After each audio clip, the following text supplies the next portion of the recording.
गुरजीत सिंह ने शादी के बाद अपनी बीवी समेत हांगकांग का चक्कर लगाया और अपने मैनेजर से दिल्ली के होटल शेरटन के लिए सिफारशी रुका लेकर आ गया। क्योंकि इसका शुमार अच्छे बावर्चियों में होने लगा था, इसलिए उसकी सिफारिश करने में मैनेजर ने किसी हिचकिचाहट का मुजाहरा नहीं किया।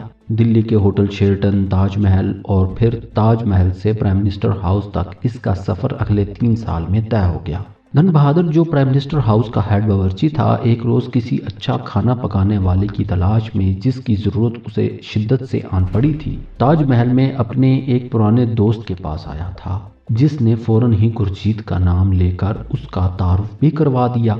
वज़ीर आज़म हाउस की नौकरी से ना करना गुरजीत सिंह के नजदीक कुफराने नेमत के मुतरादिफ था, क्योंकि यहाँ उसे तनख्वाह मामूल से दुगनी और बहुत सी ऐसी मराहत भी हासिल हो जाती जिनके बाद वो कम से कम दिल्ली के तरलोकपुरी से ज़रूर निजात हासिल कर सकता था। और ऐसा ही हुआ। उसे प्राइम मिनिस्टर हाउस के सर्वेंट एरिया में एक शानदार लग्जरी फ्लैट रहने के लिए मिल गया। गुरजीत सिंह अगले 3-4 रोज बाद ही अपनी बीवी और एक बच्चे समेत यहाँ मुंतकिल हो गया। उसने दिल्ली की पसमानदा बस्ती तरलोकपुरी में अपना मकान किराए पर चढ़ा दिया था और अब यहाँ खुशी की जिंदगी बसर कर रहा था। उसे अपने गांव से अगर अब तक कोई दिलचस्पी थी तो उसकी वजह सवाए उसकी माँ और ससुराल के और कुछ नहीं था। यही दिलचस्पियां उसे 2-3 महीने बाद 1-2 दिन के लिए अमृतसर ले जाया करती थी।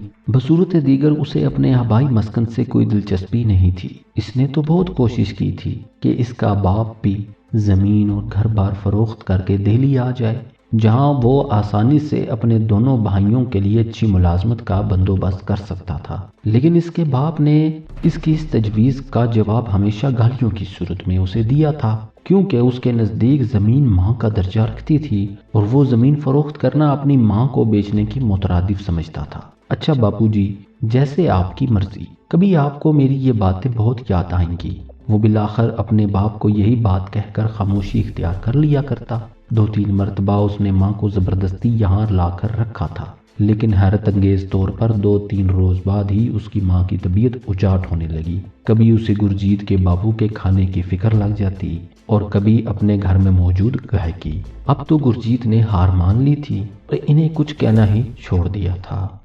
नाज़रीन, अगर आप इस तरह की मज़ीद वीडियोस देखना चाहते हैं तो चैनल को सब्सक्राइब करें और साथ में मौजूद घंटी के निशान को दबा दें, ताकि हमारे आने वाली वीडियोस आपको बर वक्त मिलती रहे।